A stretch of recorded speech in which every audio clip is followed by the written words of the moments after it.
নমস্কার বন্ধুরা, Mina kitchen home রেসিপিতে আপনাদেরকে সকলকে স্বাগত জানাই। আশা করি আপনারা ভালোই আছেন। আমিও ভালোই আছি। তো রান্নার রেসিপি নিয়ে আপনাদের কাছে চলে এসেছি। রেসিপির নাম হচ্ছে 5 মিশালি সবজি দিয়ে ঝোল।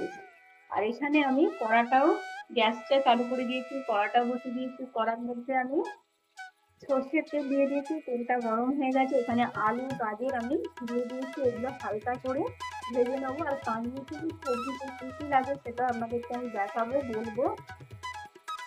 সবজিটা হালকা করে ভেজে নেবো, গাজর আলুটা।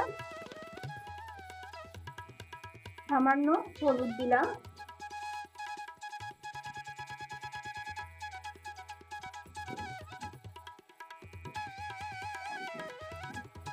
গাজর আলুটা ভাজা হয়ে গেলে বাদ বাকি যে সবজিগুলো আছে সেগুলো আমি দেখাবো, তখনই আপনাদেরকে আমি বলবো।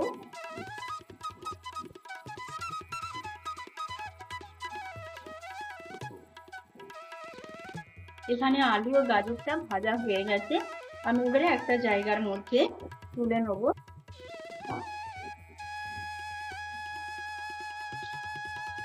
এখানে আমি পটল আর করলাটাও দিয়ে দিলাম।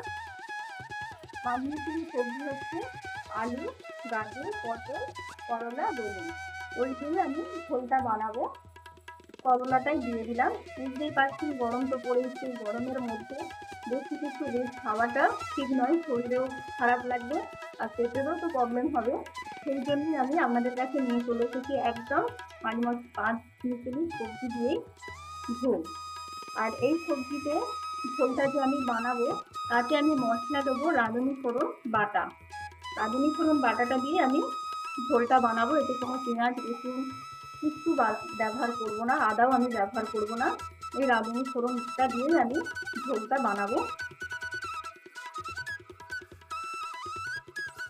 সামান্য হলুদ দিলাম।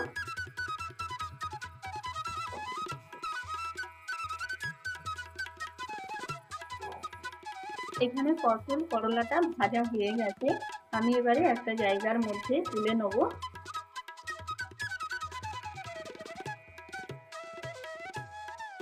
হালকা করেই ভেজেছি, বেশি ভাজবো না। বেগুনটা ভেজে নেব। বেগুনটা দিয়ে দিলাম। বেগুনটা এরকম লম্বা লম্বা ভাবেই আমি কেটেছি।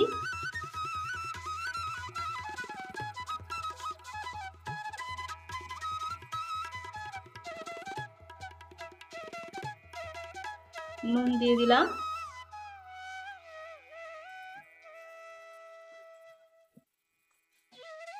প্রেসারের মধ্যে গাজর আলুটা আমি দিয়ে দিলাম।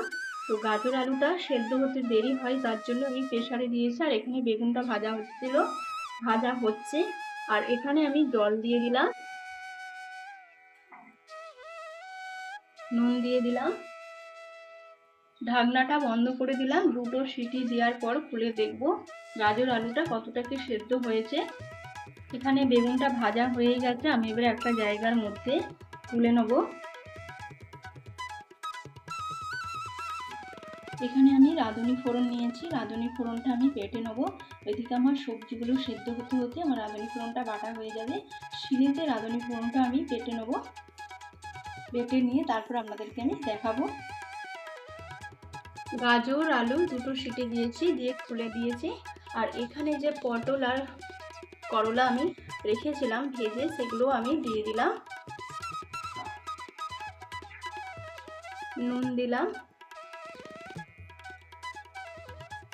ঢাকনাটা বন্ধ করে দিলাম। দুটো সিটি দিয়ে তারপর খুলে দেখব কতটা কি সেদ্ধটা হয়েছে সবজিগুলোই। তারপর ফিরে আসছি।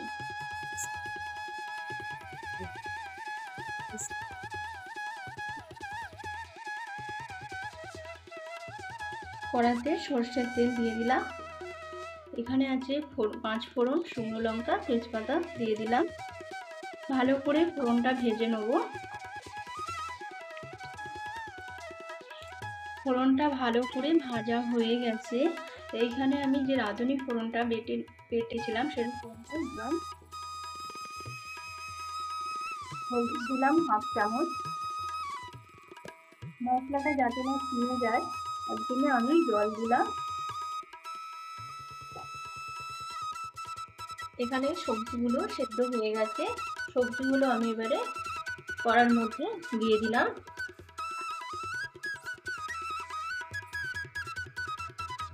সবজিগুলো ভালো করে রাঁধুনি ফোড়ন বাটার সঙ্গে মিক্স করে দেবো।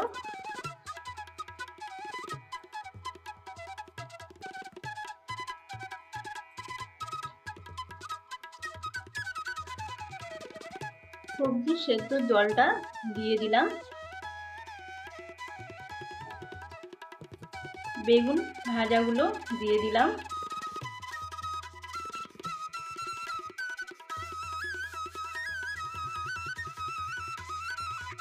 এখানে পাঁচমিশালি সবজি দিয়ে ঝোলটা একদম টকবক করে ফুটতে চালু করে দিয়েছি একদম, আর গন্ধও বেরিয়েছে খুব সুন্দর একদম রাঁধুনি ফোড়ন বাটা। আপনারা অবশ্যই বাড়িতে বানাবেন, আর অবশ্যই বাড়িতে বানিয়ে খাবেন, দেখবেন দারুণ খেতে লাগে গরমের মধ্যে এরম ঝোল। পাঁচমিশালি সবজি দিয়ে ঝোল হয়ে গেছে, আমি এবারে গ্যাসটা অফ করে দিলাম। একটা জায়গার মধ্যে ঢেলে আপনাদেরকে আমি দেখাবো। এখানে পাঁচমিশালি ঝোলটা হয়ে গেছে সবজি দিয়ে, আমি এবার একটা জায়গার মধ্যে ঢেলে দিয়েছি। আপনারা অবশ্যই বানাবেন এইভাবে গরমের মধ্যে ঝোল, গরম ভাত দারুণ খেতে লাগে। তো আপনারা অবশ্যই লাইক কমেন্ট করে জানাবেন মিনা কিচেন হোম রেসিপিতে। ভালো লাগলে অবশ্যই লাইক কমেন্ট করে জানাবেন মিনা কিচেন হোম রেসিপিতে। আজ এই পর্যন্তই। ভালো থাকবেন, সুস্থ থাকবেন, সাবধানে থাকবেন। নমস্কার।